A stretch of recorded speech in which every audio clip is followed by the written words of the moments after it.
Good evening and welcome to Chicago Tonight. I'm Paris Schutz. And I'm Brandis Friedman. On the show tonight, it's about the power and purpose that comes from a job. Extended pandemic unemployment benefits are ending, what it means for employers and job seekers. I have not reviewed the details of the maps. They haven't even been sent to me. Democrats in Springfield advance new election maps. Republicans call the process a, quote, farce and a charade. Feels like one of those communities that you kind of see in the movies where like everyone's like is just so overly friendly. How Northwest Suburban Des Plaines is coming together to overcome the pandemic.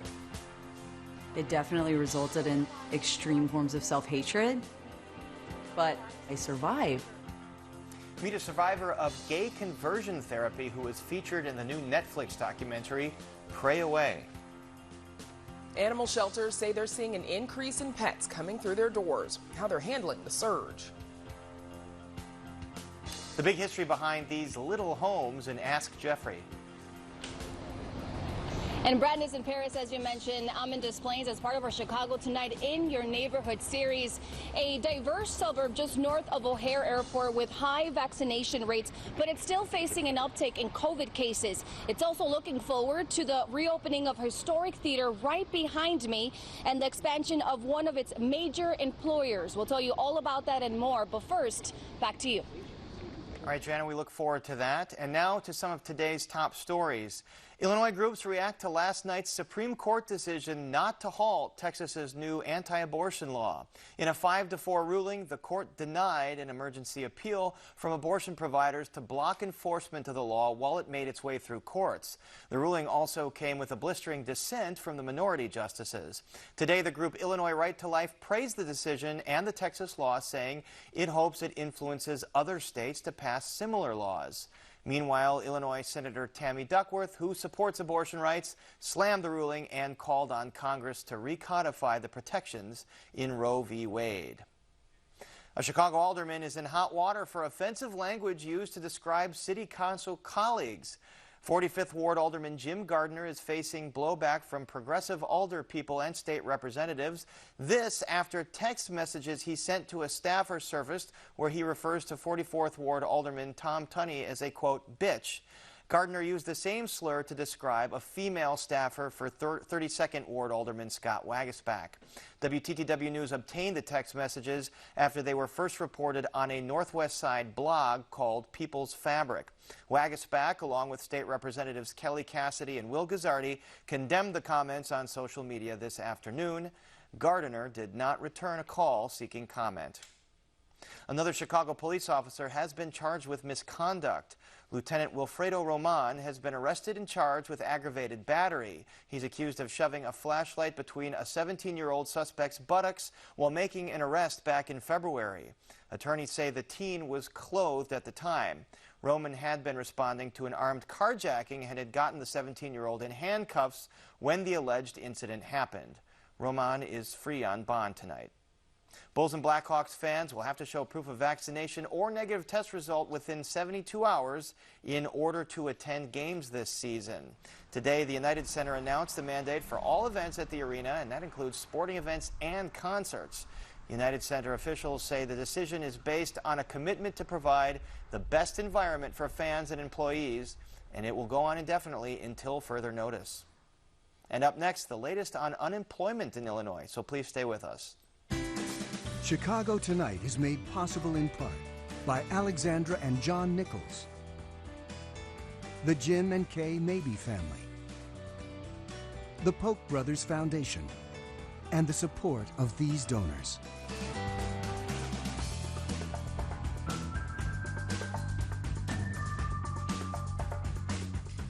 Unemployment rates are falling in Illinois. The latest figures show the state's unemployment rate was 7% in July, much improved from last July when it topped 12%. Still, Illinois' unemployment rate is higher than the national rate of 5.4%.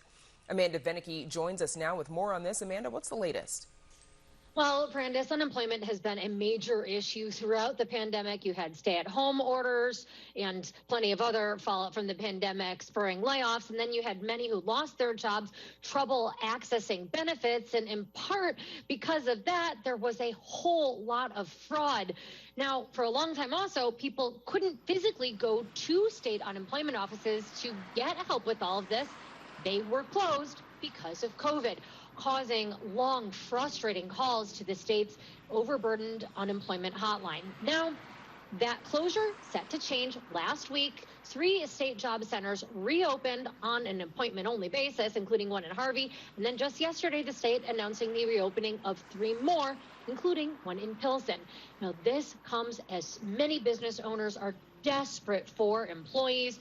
Grocery stores, clothing shops, you name it, says Rob Carr, who's head of the Illinois Retail Merchants Association. If you're a restaurant, we're seeing signs everywhere about narrowing hours or closing on certain days because of lack of available labor. You have to have people who are willing to serve the tables and do it during the hours and during the rushes. Might that change? Extended unemployment benefits pumped up because of the pandemic will expire September 4th. Neely Vasquez Rowland is director of the nonprofit A Safe Haven. She says demand for services has been unprecedented.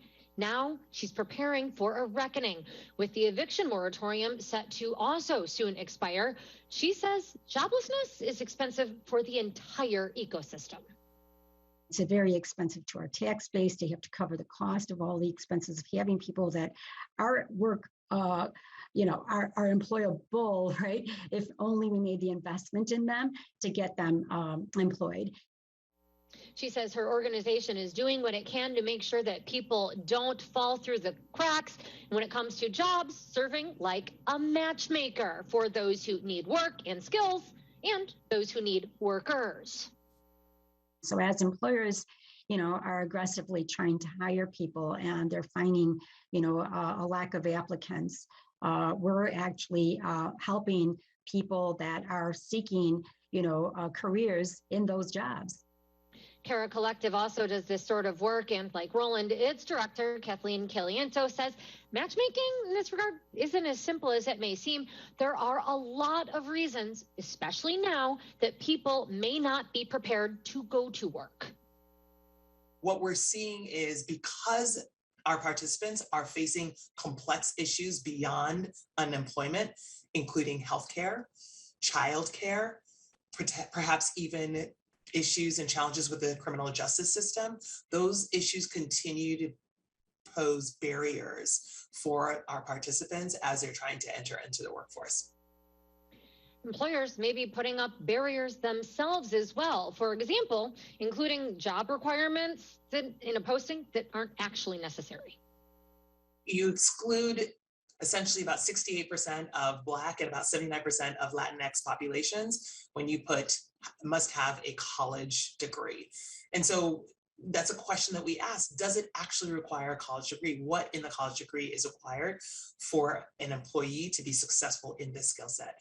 Could perhaps the experience that they have had up until now, the trainings, the supports, could those perhaps be better indicators of their ability to be successful?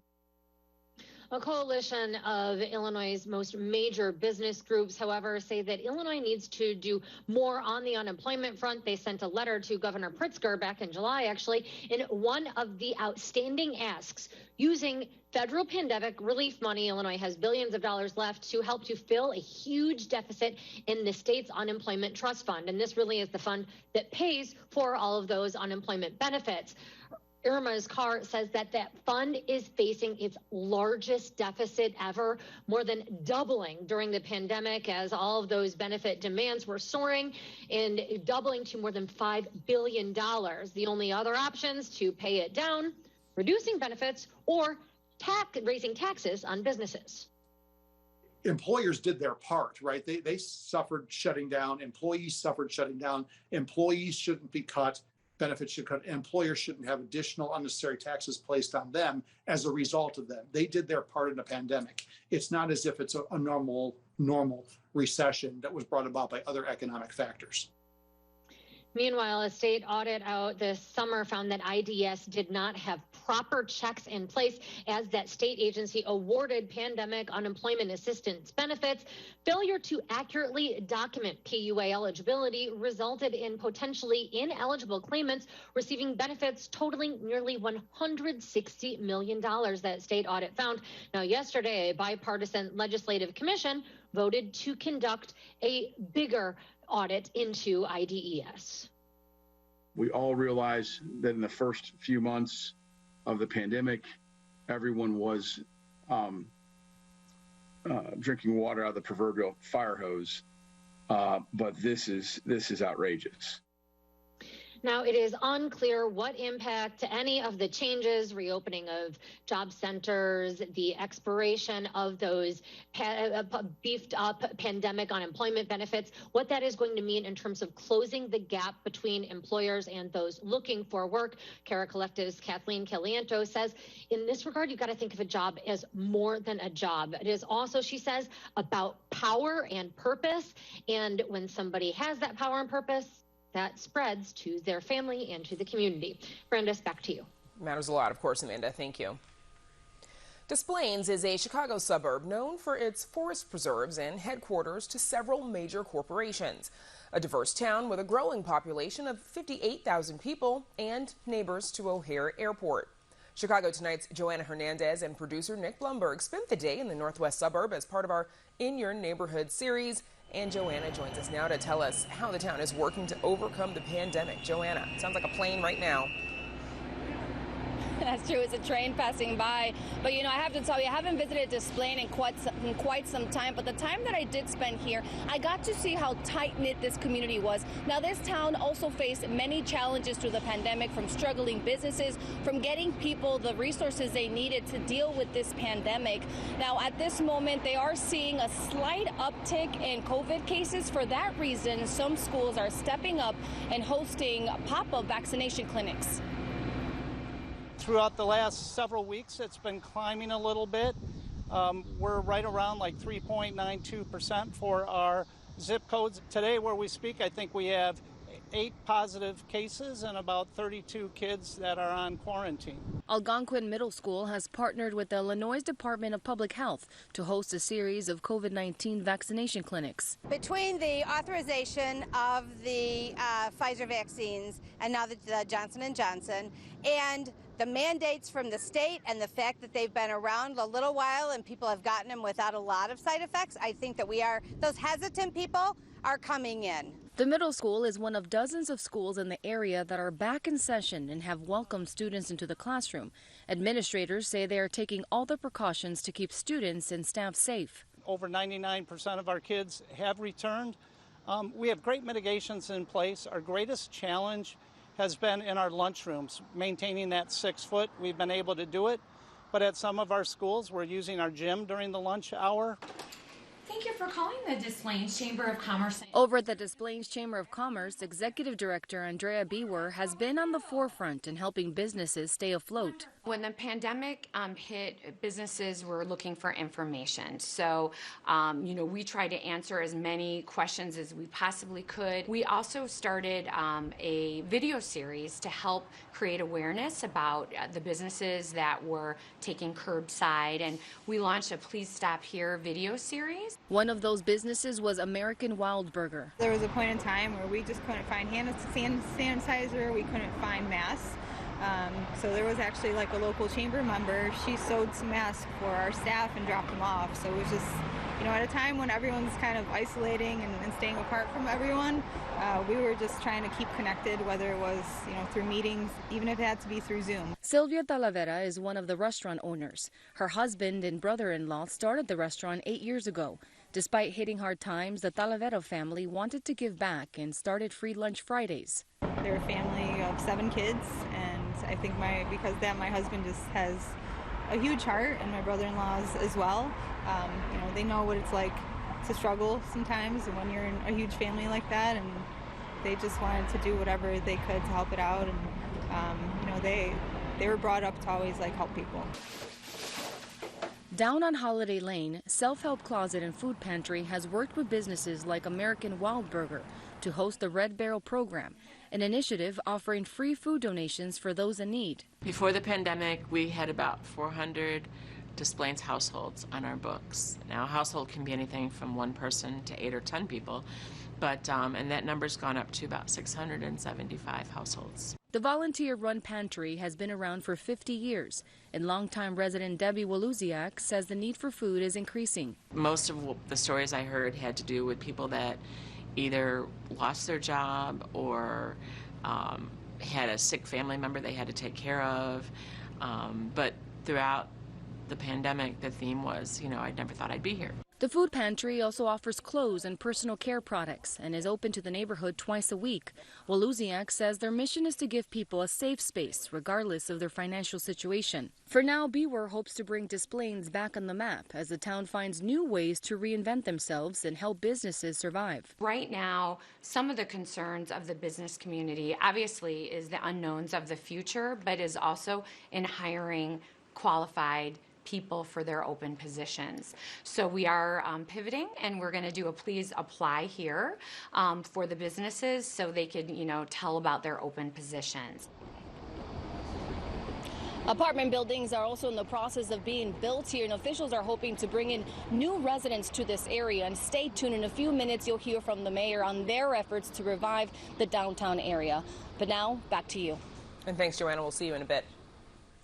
And now to Paris and a debate over new district maps. Paris. Brandis, do you know what legislative district you live in? Either way, it might change soon as Democrats have submitted new redistricting maps. This happens, of course, every 10 years after the census, but because of late census numbers this year, the process has been more contentious than others. Republicans have decried the new versions and the process, calling it a, quote, farce and a charade. Governor J.B. Pritzker says he's yet to see the new maps, which still face numerous legal challenges. And joining us to give us their takes are State Representative Avery Bourne, a Republican from Litchfield, State Senator Jason Barrickman, a Republican from Bloomington, and Ernest Herrera, attorney at the Mexican-American Legal Defense and Educational Fund, which has filed a lawsuit challenging the Illinois maps. We reached out to Illinois Democrats, including the chairs of the redistricting committees in both the Senate and the House, to participate in this discussion, but they declined our invitations. We do appreciate all of you joining us tonight. Avery Bourne, Representative Bourne, I'll start with you. Democrats revised their maps after being forced to do so once the census data came out. Are these new maps any fairer in your mind than the original ones? Well, my initial answer is no, but my follow-up to that is who really knows? They dropped these maps at the very last second, literally less than an hour before we were able to vote on them. This process allowed very little public input. We got very little time to actually digest them. After community advocate after community advocate had asked for up to 30 days to review these. So if we know that they're fair, and we also believe fundamentally, if politicians are drawing the maps, it's going to be unfair. And Senator Barrickman, there is a lawsuit, multiple legal challenges, as we mentioned. What is the basis of a lawsuit from Republicans? Well, look, there's constitutional issues that arise as a result of the Democrats first using flawed and inaccurate data that results in disenfranchising voters, Illinois voters. I mean, these constitutional claims are things like the Equal Protection Clause of the United States Constitution, the Federal Voting Rights Act, the notion that one person, one vote exists. There's just no defense to what the Democrats do.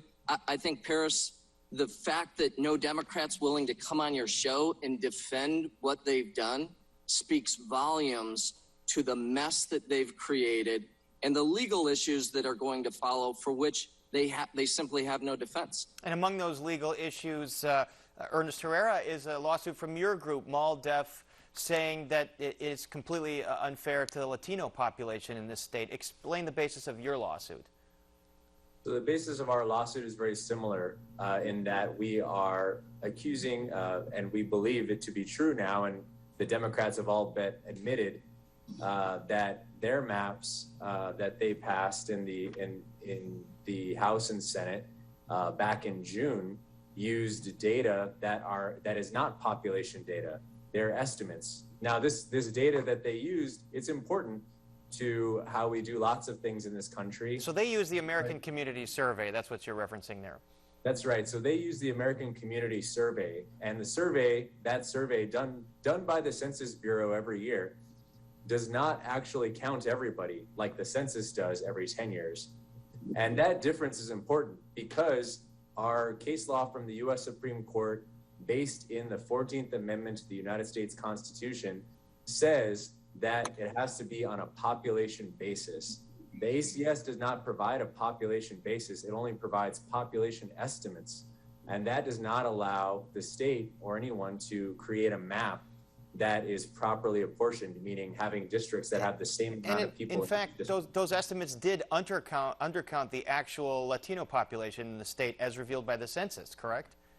That is one of the problems. And another problem, as you'll find in our First Amendment complaint that we filed a few weeks ago, is that that original map passed in June put our clients, our plaintiffs, in districts that are underpopulated or malapportioned entirely, meaning they're way off. They're in districts that were way off from the ideal or what they should have been to be equalized districts. And the districts all have to have the equal amount of population. Representative Bourne, what about the argument that this is politics? The victor go the spoils, the party in power gets to draw the maps. It happens in Illinois with Democrats. It happens in states where Republicans control both houses of their legislatures or the governor's office. What about that? I think this shows the worst of politics, right? Just because other people do it doesn't make it right. The way that we draw districts is hugely consequential for policy decisions for the next decade. And voters need to have a choice to pick who represents them rather than having a map drawn to protect incumbents. And that's what we're seeing, is a map that's drawn to keep the political class in power and to keep voters from having a true shot at having somebody that they choose to represent them. And as you all have brought up, Governor Pritzker did campaign on fair maps. Let's hear what he had to say today about these new maps. I have not reviewed the details of the maps. They haven't even been sent to me yet. And you know what my principles are around maps, which are really around diversity of representation. It isn't about party affiliation. It really is about diversity of our state and the representation that people who sometimes haven't been represented all that well over decades should now be represented in a state as diverse as ours. So Senator Bergman, the governor, basically is saying that the maps do represent the diversity of the state. Is he being consistent with what he campaigned on?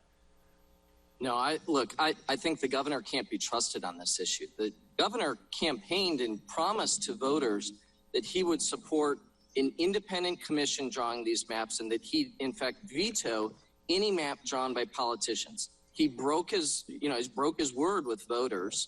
He then proclaimed that he was for a fair map, whatever he defined that to be. Clearly, his definition of fair map is defined by the map he signed. He signed a map that MALDEF and others clearly point to as violating the constitutional rights of Illinois voters. And so that's not a fair map. And so now the notion that the governor today would again cast judgment on what he determines to be fair is just a notion that voters aren't going to believe. Ultimately, I think this issue is in the hands of the court. We think the Illinois Constitution's declaration that a bipartisan redistricting commission should be enacted. We're looking to the federal courts to either choose that remedy or to choose a special master that may draw these districts. The point being, it should no longer be in the hands of politicians who, in our case, the Democrats, have just made a mess of this. So we'll see how this proceeds throughout the legal system, although courts in the past have not. They've been loath to rule on some of these redistricting cases. Ernest Herrera, Democrats in charge of this say that so many community voices were involved. A lot of folks were heard. Did you feel that that's true of the process? No, and I can actually attest to one of our actual clients, Julie Contreras, testifying in the hearings. And Ms. Contreras' actual testimony back in May was that there wasn't enough time to review these maps. And they were also using data that was not actually counting the population.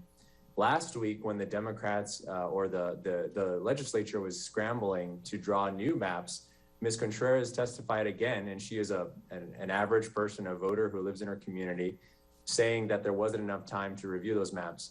And it's not, MALDEF represents people without regard as to their party. We are a nonpartisan 501c3 organization.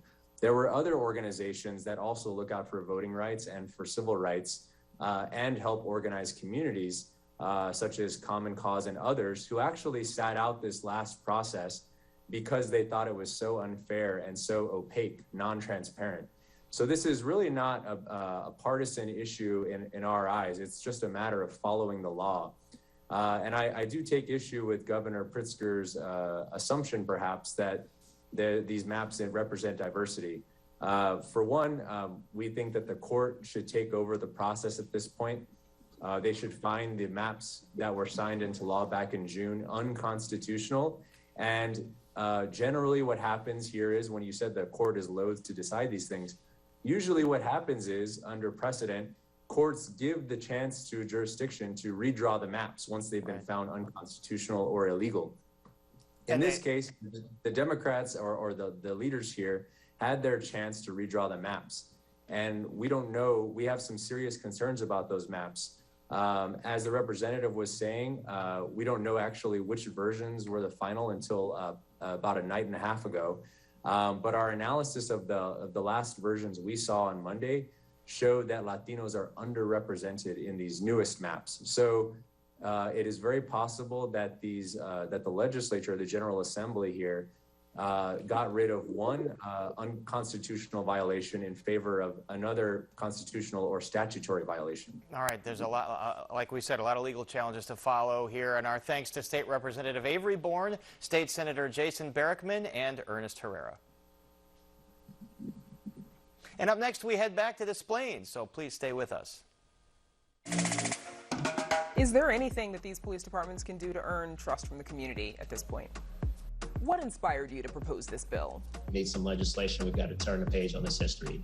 What are the ways in which we can hold institutions accountable while also providing an opportunity for community to show up and not only just demand, but ask that we build these bridges together, because I think that that's the only way that we're truly going to get free.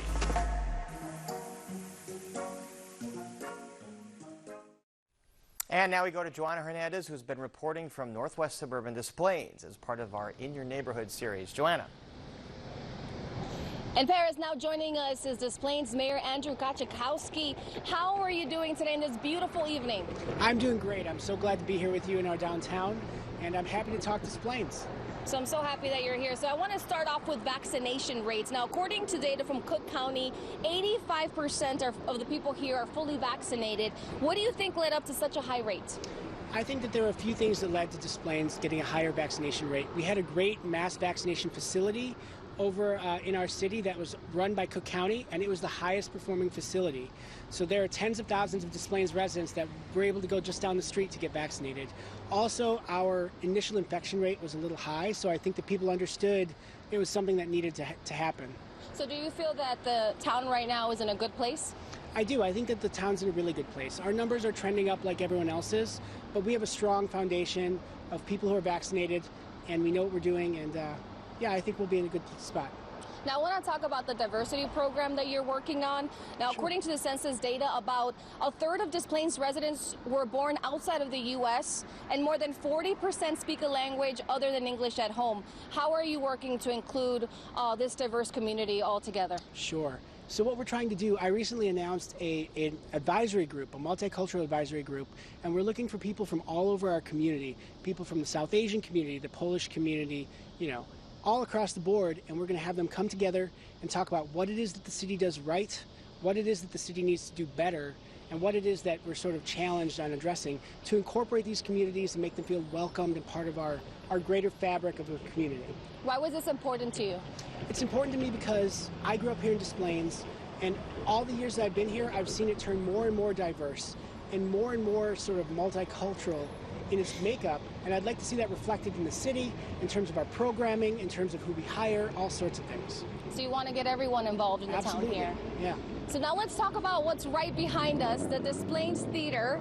So it's getting ready to open up. Can you tell us a little bit about that? Yeah, so this is the historic Displays Theater, and for many years it sat here without much activity. But several years ago, the city purchased the land, and we renovated the theater, spending a lot of taxpayer dollars. We got money from Rivers Casino, and now it's a state-of-the-art facility that will be opening up on October 1st. It's going to be run by Ron Onesti, who runs the Arcadia Theater in St. Charles, and we expect it to be a major magnet, drawing people from all over the area to come watch a show, eat in our great restaurants, shop in our retail shops, and have a great evening. Would you say this would be a good opportunity to revive the downtown area? Oh, absolutely. It's something that's already well underway. We have a number of restaurants, we have a number of different bars like Uncork Unwind over here that have opened up even since the pandemic, and we're going to continue to give them lifeblood and give them customers and see them succeed and grow the entire area. So where do you see this downtown area in a couple years from now? I see it being a thriving area where there's lots of people living in these buildings here that they're building, going to restaurants, eating outside, going to our new retail that has opened up, and it'll all be because of magnet things like the theater here. Now, I want to finish up by saying there's a big expansion underway for Rivers Casino, a major employer here. Are you concerned about Rivers facing more competition as other casinos are built in the Chicago area? I am not. I think that Rivers is the gaming destination in the state. They're in the process right now of a very large expansion, and they will be the very first casino to have 2,000 gaming positions. So there's no question that the experience at Rivers is unparalleled, and I think that they will continue to be. So I'm not worried at all. Well, thank you so much. That was all great information. Thank you for joining us. Now, Brandis and Paris, we take it back to you. All right. Joanna, Ron Onesti, a familiar name around here. And now, Brandis, we toss it back to you. Yeah, Paris, thanks. It's exciting to see all that's going on there, and it looks like very interesting. Makes you want to think about heading out to Des Plaines sometime soon. And thanks to Joanna for bringing that to us. Still to come on Chicago Tonight. After a boost in adoptions in 2020, shelters now say they're seeing an increase in pets coming through their doors. One-on-one with the first openly gay chaplain at Wheaton College, who is featured in the Netflix film Pray Away. And coach houses from plain to fancy. Jeffrey Baer gives us a tour in tonight's edition of Ask Jeffrey. But first, some more of today's top stories. Another Chicago police officer is facing criminal charges for mistreatment of a suspect, the fourth in the last month. 20-year department veteran Lieutenant Wilfredo Roman was released from custody on his written promise to return to court today.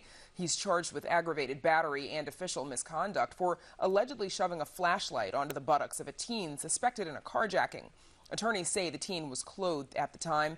Meanwhile, the 44-year-old was stripped of police powers after surrendering to the CPD's Internal Affairs Bureau last night. Spring break travel is cited as the source of a COVID-19 outbreak at a Chicago university, sickening 158 people. Now, this comes from a report from the Centers for Disease Control and Prevention that doesn't name the university, but the University of Chicago reported an outbreak at the beginning of April, the same time as the school identified in the CDC's report. University of Chicago officials told on-campus students to stay in their dorms for a week. Chicago Department of Public Health Commissioner Dr. Allison Arwady warned that the study would prompt any unvaccinated residents to drop their plans to travel over Labor Day weekend. And getting vaccinated pays, and you don't even have to leave your house. In efforts to get even more people vaccinated, the city's public health department is now offering $100 Visa gift cards to anyone who gets the COVID vaccine at any of its mobile vaccination events or through the at-home Vax program. Residents will receive a $50 gift card for each dose of the Pfizer vaccine, which is also the only one approved for kids 12 to 17 years old. The department says they'll start handing out gift cards starting Saturday at mobile events and Tuesday for at-home appointments. And now to Paris for a look at how animal shelters are holding up after a busy year last year. Paris.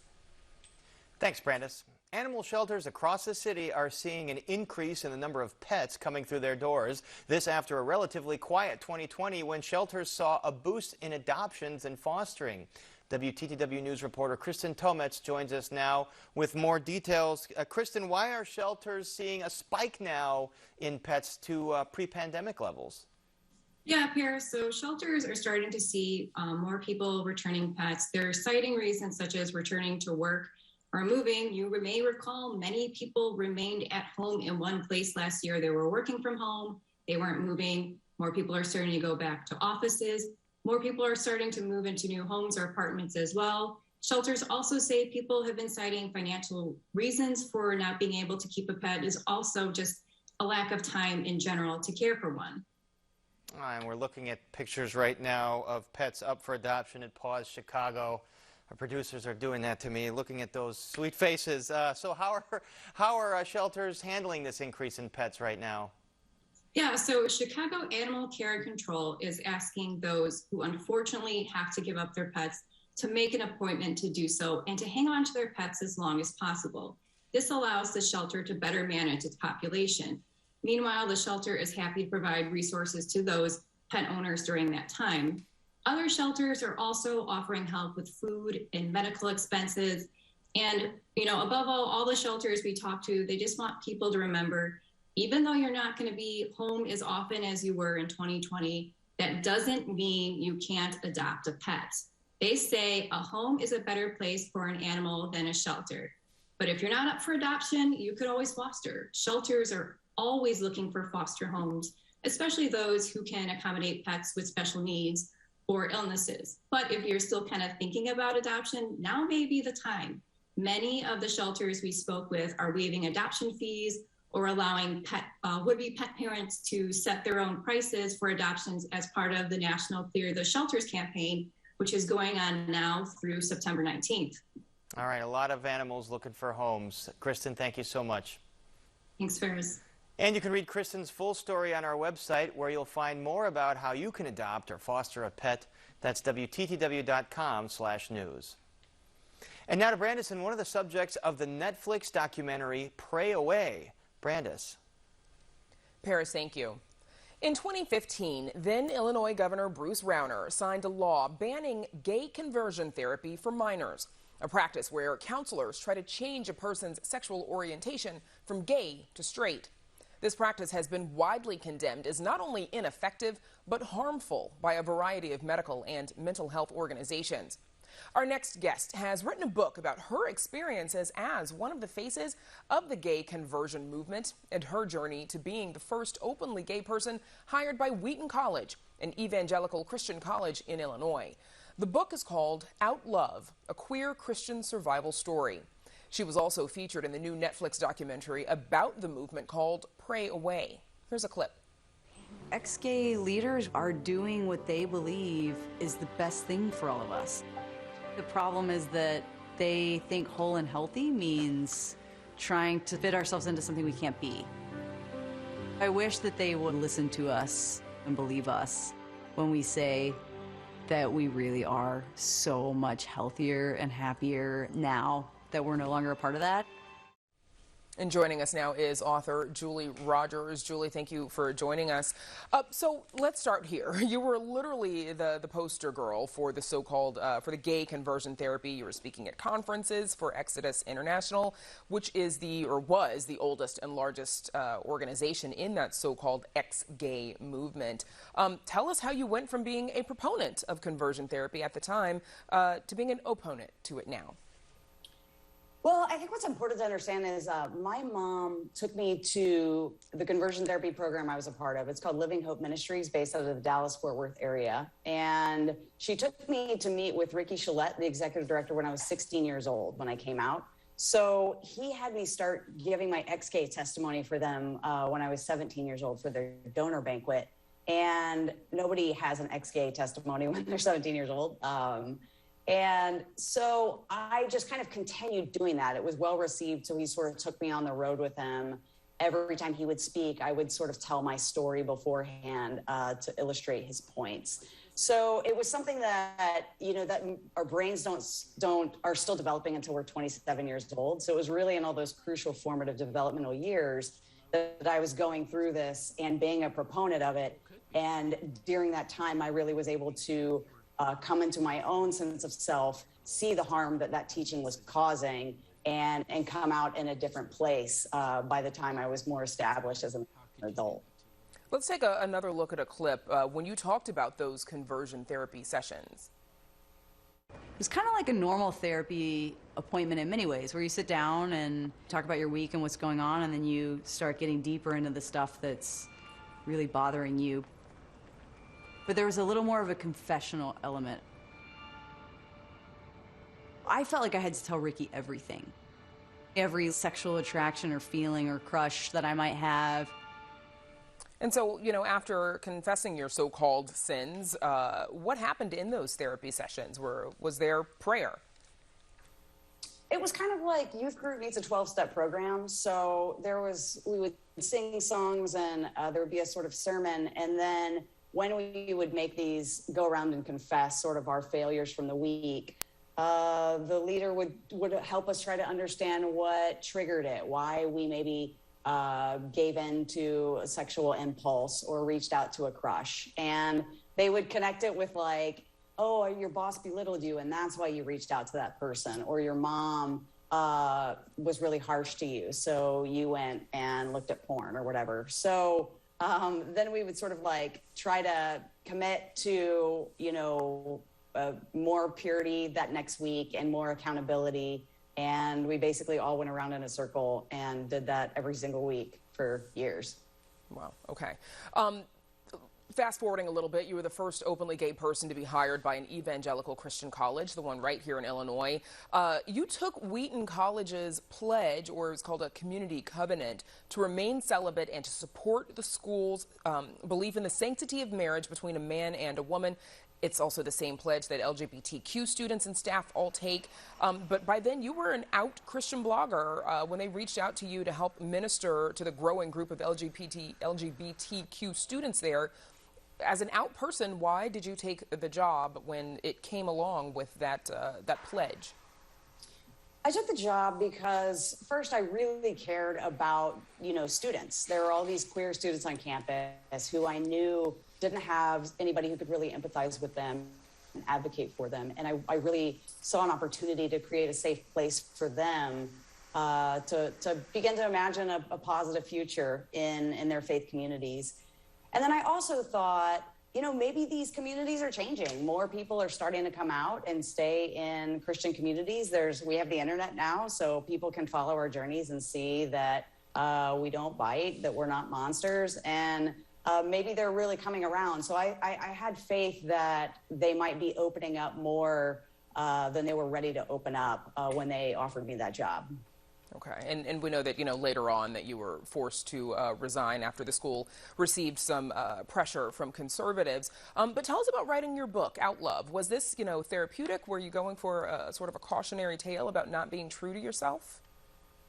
I wanted people to understand what happened. I thought, I know hundreds of people who are queer who grew up in faith communities, and I've seen firsthand the damage that teaching causes, that, you know, the self-harm, the suicidal ideation. And I thought, surely if evangelicals, if conservative Christians knew how harmful this teaching is, then they would be moved to change. And I wanted them to see how hard we try, and that we really, really want to be good, and that we're not just out to be sort of like these debaucherous like rebels, that we really are earnest. And I wanted them to just get a glimpse into the heart of somebody like me, and hope that maybe they'll be moved to compassion and embrace us. Now, the film shows a good bit of Exodus International, which closed in 2013. And even though 20 states have banned conversion therapy, that's according to the Trevor Project, this project is, this practice of conversion therapy, is that still going strong? What's important to understand is that those bans, they're really important, but they only apply to licensed mental health professionals. So they don't apply to organizations like Living Hope, which is where I was in conversion therapy, which is still alive and thriving today. Ricky Shillette, the executive director, speaks to megachurches with tens of thousands of people all over the world.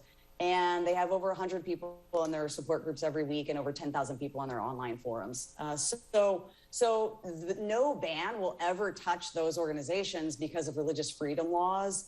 And that's why we really need a strategy that both does, make sure that it's banned sort of through mental health practitioners, but also changing hearts and minds in the communities where it's most prominent.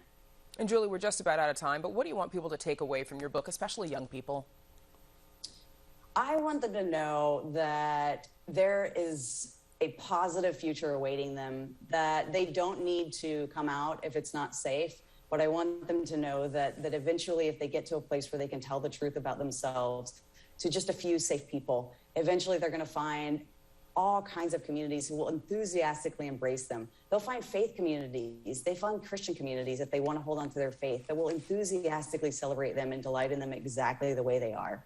Okay. Julie Rogers, thank you so much for joining us. Thank you. Again, her book is called Out Love, A Queer Christian Survival Story, and the documentary Pray Away is on Netflix now. Up next, we check back in with Joanna Hernandez in Des Plaines. But first, a look at the weather.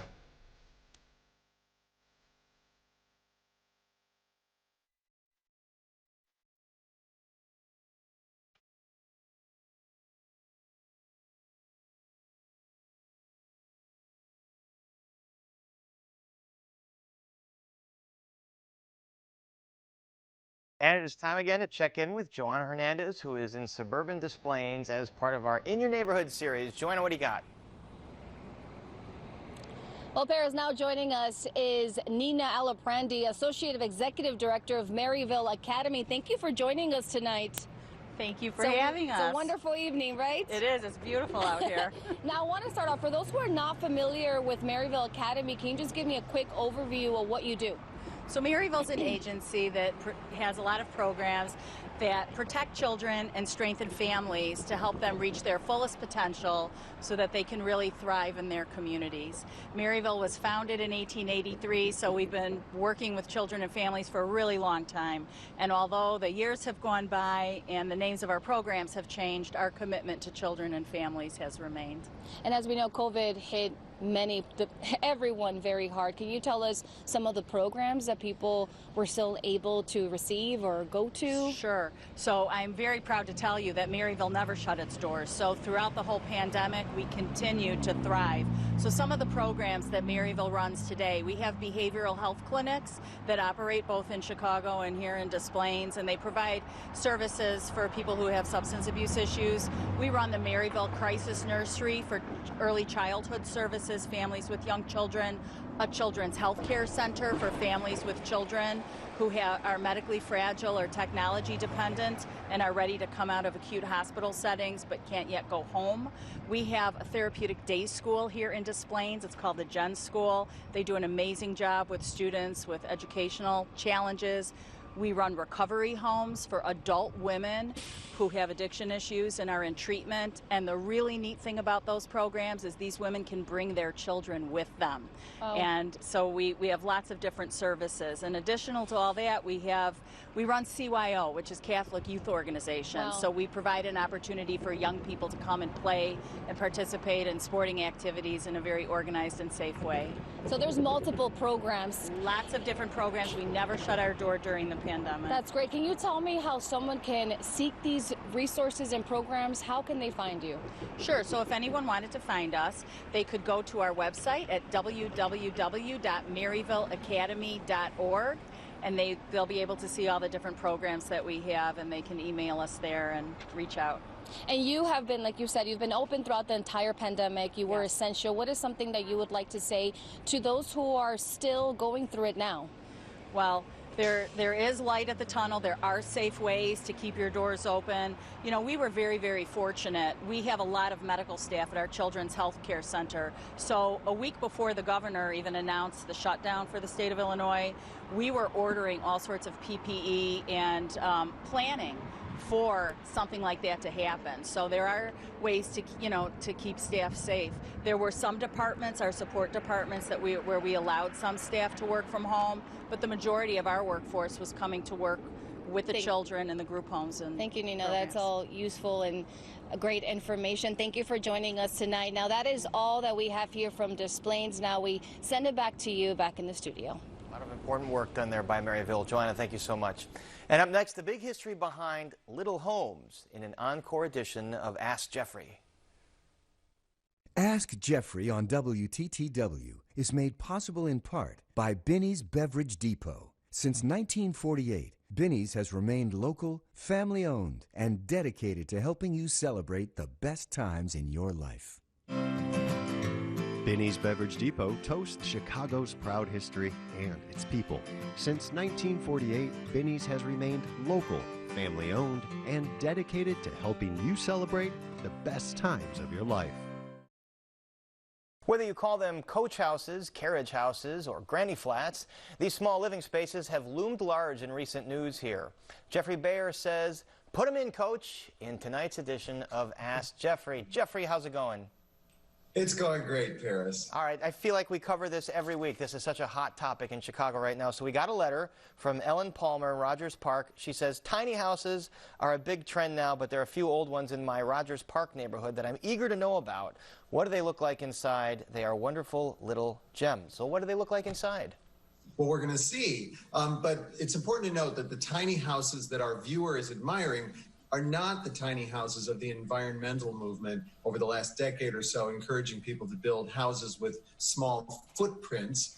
These are actually coach houses, also called carriage houses or rear houses, which have a much older pedigree. Coach houses are remnants of the time, of course, when Chicago, like all cities, was dependent on horses for personal transportation. So the coach house was where the horses and carriages were kept, and sometimes even included living quarters for the coachmen and for the groomers. The owners of this Andersonville home say that the coach house, which they offer as a vacation rental, had 2 living spaces above what were the stables. They also said that when they moved in, there was an old bell inside the main house that you could pull, and it would ring in the coach house and signal for the coach to be brought around for the trip. Wow, that feels very Downton Abbey. Jeffrey, so basically what you're saying is they're a garage for horses. Exactly. But cars don't need quite as much room as horses and carriages, so once the automobile entered the scene, some coach houses were repurposed as garages for those newfangled automobiles. Others as an additional standalone living space, formally known in zoning law as accessory dwelling units, or ADUs. Yes, it's important to get that zoning language correct. All right, so does this mean that all the coach houses in Chicago were at one point used for this purposes, for horses? No, not all of them. Some were built after the horse era to function as additional living space, and some of those were probably built illegally because in 1957, Chicago's City Council made sweeping changes to zoning ordinances that included, among other things, a ban on building new coach houses as living spaces. At the time, city planners were concerned about overcrowding. Coach houses already in existence in 1957 were grandfathered in, but there was a catch. Once a unit went unoccupied for a year, it could not be used as a living space anymore. I alluded to this at the beginning. The reason this discussion is in vogue right now is because they've been suggested as a way to increase affordable housing in Chicago. Are there more coach houses in some neighborhoods than in other neighborhoods? Absolutely. And our viewer did spot a lot of coach houses in her neighborhood, Rogers Park. But according to an analysis by urban planner Stephen Vance for Chicago Cityscape, Rogers Park doesn't even crack the top 10 Chicago neighborhoods for coach houses. Here's a heat map that Vance made of the 2,400 coach houses in Chicago. Lots of them are in Westtown, South Lawndale, and Lincoln Park, as well as Lakeview and Logan Square. And in some historic Chicago neighborhoods, there are some coach houses that rival the main house in beauty. Take a look at this. The 1886 Ransom Cable House, designed by Henry Ives Cobb, just off Magnificent Mile, today is the home of Driehaus Capital Management. That's the investment management firm founded by the famous investor and philanthropist Richard H. Driehaus. Now, the coach house is made of the same peachy pink Casota stone as the main house, quite fancy. In the Douglas neighborhood, in the 1885 Wood Maxey Boyd house, belonged for many years to prominent sociologist Dr. Alva Maxey Boyd, and at 3,000 square feet, this coach house is hardly a tiny house. Maxie Boyd died in 2009, and the coach house has since been restored to its former glory, along with the main house. All right, Jeffrey, I have to admit there's one coach house in the city that I am particularly fond of. That is the Ponce Studio. Oh, yes, of course. Familiar name there. Chicago artist Anne Ponce, might recognize that last name, works out of a coach house turned art studio on the north side. Before it was Anne's studio. Her husband, Phil Ponce, maybe you've heard of him, tells us that this is where the former Clark Dairy kept their horses and milk delivery wagons. Anne's husband, Phil. I do think I've heard of him. That's quite an amazing house. All right, thank you very much, Jeffrey. My pleasure. And don't forget that you can trot on over to our website for more details about this and other Ask Jeffrey stories. And while you're there, don't forget to submit your own question to Jeffrey Bayer. That's all at WTTW.com/news. And back to wrap things up right after this. Chicago Tonight is made possible in part by Alexandra and John Nichols, the Jim and Kay Mabey family, the Polk Brothers Foundation, and the support of these donors.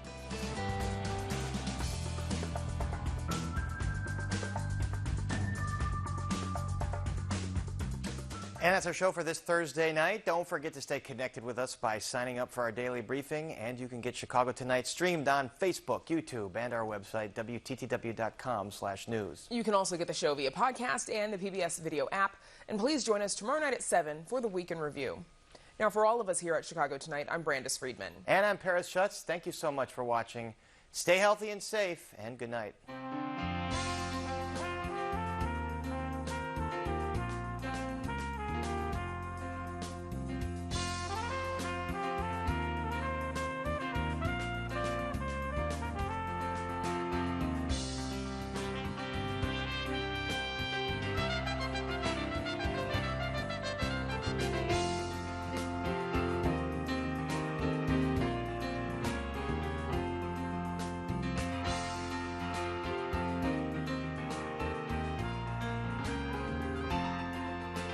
Closed captioning is made possible by Robert A. Clifford and Clifford Law Offices, a Chicago personal injury and wrongful death firm that's proud to serve its community through pro bono legal services.